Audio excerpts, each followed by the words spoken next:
Right now, Rand Paul drones on and on about, guess what, drones. 13-hour-long filibuster ignited a fire in the belly of the Senate, and today the senator got the answer he was looking for and says he's satisfied. Question is, are you? And next, former Congresswoman Gabby Giffords back in Tucson yesterday, pushing for better background checks for gun purchasers. From her mouth to Congress's ears, does that type of legislation have a chance of passing? And later, we're going to hear from the head coach of the New York Football Giants, Tom Coughlin, on concussions, as well as common sense advice for success on and off the football field. Well, good evening and welcome to RFL. I'm Andrew Whitman, in tonight for Richard French. Thank you so much for joining us on this Thursday evening, March 7th. Yesterday, it was Senator Rand Paul's big moment. He took to the Senate floor to filibuster the confirmation of John Brennan as director of the CIA. His filibuster went on and on and on, clocking it at 12 hours, 52 minutes and 11 seconds, if you're counting. The Kentucky Republican ranking among the top 10 on the list of longest Senate speeches ever. Now, Paul's intention was to draw attention to the administration's drone program, something he says undermines civil liberties. I rise today to begin to filibuster John Brennan's nomination for the CIA. I will speak until I can no longer speak. I will speak as long as it takes until the alarm is sounded from coast to coast that our Constitution is important, that your rights to trial by jury are precious, that no American should be killed by a drone on American soil without first being charged with a crime, without first being found to be guilty by a court. I don't rise to oppose John Brennan's nomination simply for the person. I rise today for the principle. Ultimately, I can't win. There's not enough votes. There would be if truly there was an uprising of bipartisan support who would come to the floor and say, you know what, it's not really about John Brennan, it's about a constitutional principle, and we're willing to delay this until the president can explicitly answer that non-combatants in America won't be killed with drone strikes. That Barack Obama of 2007 would be right down here with me arguing against this drone strike program if he were in the Senate. 40. Paul went on to reference everything from the Kent State shootings to Alice in Wonderland. Has America the Beautiful become Alice's Wonderland? No, no, said the Queen. Sentence first, verdict afterwards. Stuff and nonsense, Alice said loudly. The idea of having the sentence first? Hold your tongue, said the Queen, turning purple. I won't, said Alice. Release the drones, said the Queen. See, when you're talking for almost 13 hours, you start to run out of things to say. Even Jane Fonda somehow made her way into his long and rambling speech. Is objecting to your government or objecting to the policy of your government sympathizing with the enemy? Some openly were sympathetic. No one will ever forget Jane Fonda swiveling around in North Vietnamese armored guns, and it was despicable. Now, it's one thing if you want to try her for treason, but are you going to just drop a drone Hellfire missile on Jane Fonda? Some Republicans, including Senators Marco Rubio, Ted Cruz, and even Mitch McConnell, joined in the fun, but only one Democrat did. Ron Wyden of Oregon spoke in support of Paul. So at the end of the day, was Paul's filibuster successful? In a way, you could say yes. Today, the White House responded to his question. He got a very brief letter from Attorney General Eric Holder. It reads, quote, "Dear Senator Paul, it's come to my attention that you have asked an additional question. Does the president have the authority to use a weaponized drone to kill an American not engaged in combat on American soil? The answer to that question is no. Sincerely, Eric Holder." The Senate this afternoon, by the way, approved Brennan's nomination to lead the CIA. So there's a lot to talk about, talking about a man who talked a lot. Let's bring in some guys who can talk a lot. Dominic Carter joins us tonight, political journalist and author. And Tom Doherty, former advisor to Governor George Pataki, now a partner with Mercury, a national public affairs firm. Gentlemen, welcome. Thank you very much. Let's start with the filibuster itself. Cool? Uncool? What were your thoughts as you were watching it last night? Completely cool, and quite frankly, I think we agree on this, is that from watching our Twitter feeds last night, is that I think this is what the filibuster is really meant for. Somebody getting up there and speaking and bringing attention to an issue, not the technical filibuster to hold up or block somebody's nomination.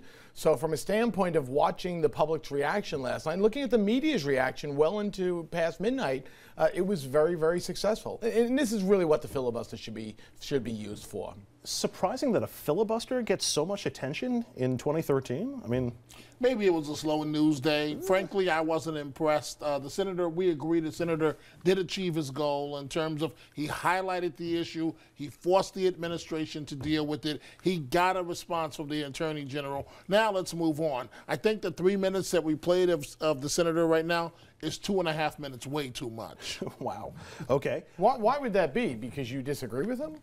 No, I mean, you think we should be droning Americans? It's not the most exciting speeches in the world. I well, mean, no, a filibuster but again, Andrew, you were paying attention to last night. A vast majority of people last night were really, chattering about it on social media. So clearly, it meant something to a lot of different people, and it raised awareness to an issue that when I talked to people about it today, they were like, "Are you kidding me? I mean, what does this mean Tom, about the drones?" But when did the administration ever say? Maybe I missed it.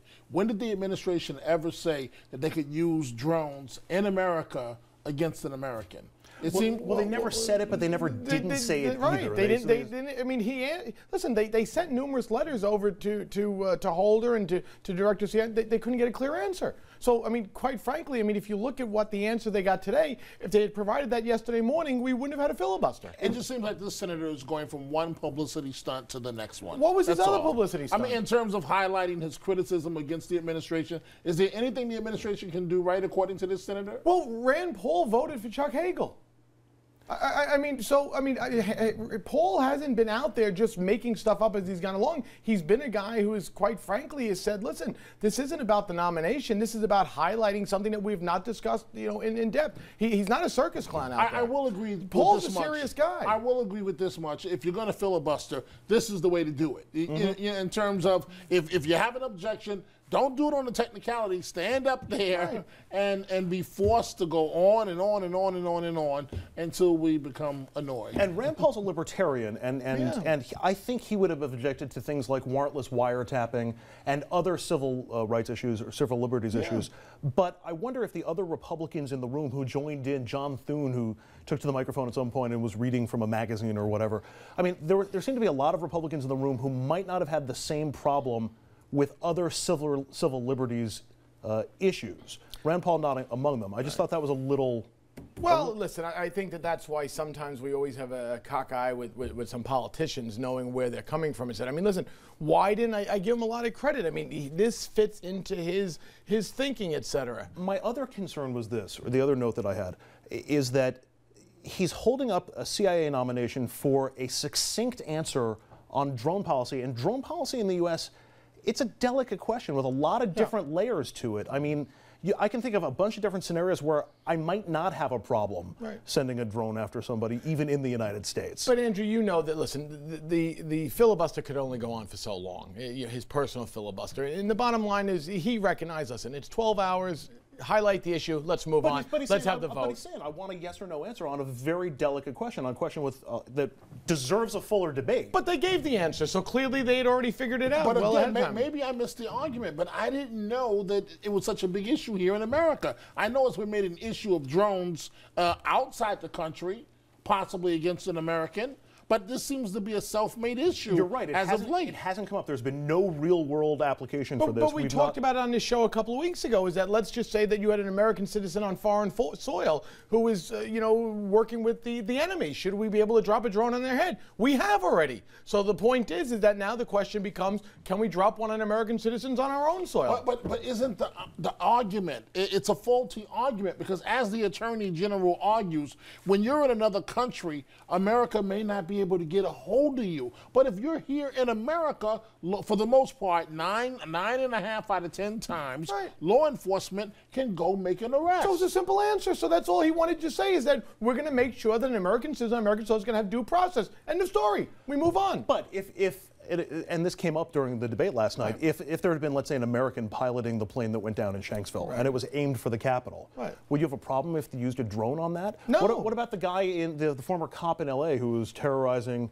the LA area. If you've been able to get it, no. See, I think that that's why I think that you need a further examination of it. Is that a single entity going around with a gun looking to hunt down a couple of people? I don't think we should be dropping drones on those people. But in the case of not knowing a terrorist situation, someone's taking a plane, etc., who could crash it into a crowded city or whatever. Well, then you got to do what you got to do. And that was my only point from last night. Is with an issue this intricate, with so many facets to it, saying I want a yes or no answer on this seems a little counterproductive.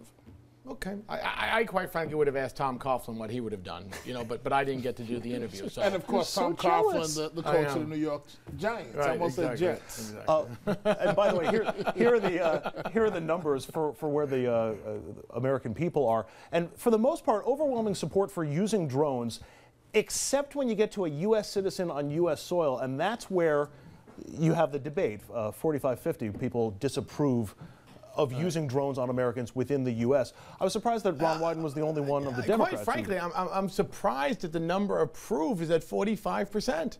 I mean, I really, and the funny thing that I thought about last night is that in looking at the social media stuff, this is really the argument that the NRA members, when you're going to take their guns, etc. This is the feeling of really big brother coming in. They're going to make a decision. We don't like this guy. That's not today. But, this kind of got futuristic to me, that somewhere down the road, 100 years from now, we got these planes flying around and, we're catching, guys who robbed the candy store. Now the NRA is going to advocate that everybody should be able to have a drone of their own. It's... Right? I mean... imagine that. Listen, We're not there yet. It's not crazy. All right, we're going to keep this conversation going online. Head to Facebook and Twitter to sound off. Should drones be used on U.S. citizens who are suspected terrorists? If you want your answer to go on and on and on so that it takes us nearly 13 hours to read, go ahead, filibuster away on Facebook. We're going to take a quick break. When we come back, we turn to the sequester and the budget. The president going on a bit of an eating tour. First it was dinner, and now it's lunch. Will doing lunch with the GOP help fix our nation's budget problem? It's actually not as silly a suggestion as you might think. Stay with us.